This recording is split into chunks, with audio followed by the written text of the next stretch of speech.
बिल्कुल नाज़रीन, कोरोना वबा सबब थियल लॉकडाउन जे मुसलसल लॉकडाउन जे बाद अॼु जेके से सिंध जूं मुख़्तलिफ़ यूनिवर्सिटियूं जेके से खुलणु शुरू थी वियूं आहिनि। अॼु सिंध यूनिवर्सिटी जेका आहे 8 महीननि बैदि खुली वई आहे। सिंध यूनिवर्सिटी इंतिज़ामिया पारां यूनिवर्सिटी खे मरहलेवार जेको आहे सो खोलियो वियो आहे। हिते आयल शागिर्दनि सां अचो त ॻाल्हि ॿोल कयूं, उन्हनि जो छा चवणु आहे।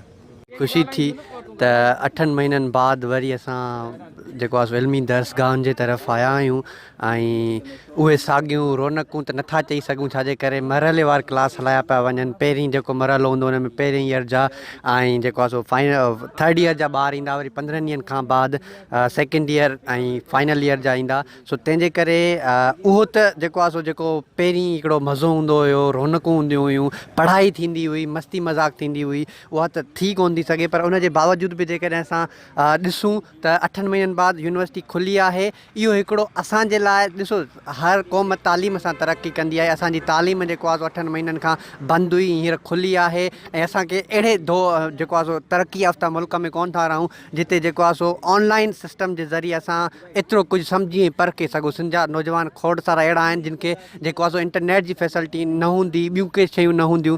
तंहिंजे करे त ॾाढी ख़ुशी थी ऐं सुठो स्टेप। जीअं यूनिवर्सिटी खोली वई आहे, हाणे इन बुनियाद ते खोली वई आहे। 15 ॾींहं 2 बैचिस, 15 ॾींहं 2 बैचिस 2 बैचिस त ईअं कोन थींदो आहे। असल में पॉलिसीज़ ठाही वेंदियूं आहिनि, इंतिज़ामिया, वाइस चांसलर साहब, पूरी कमेटी जोड़ी वेंदी आहे। हिननि जोड़ी बेशक मञूं था, पर इहो को प्रॉपर तरीक़ो न आहे।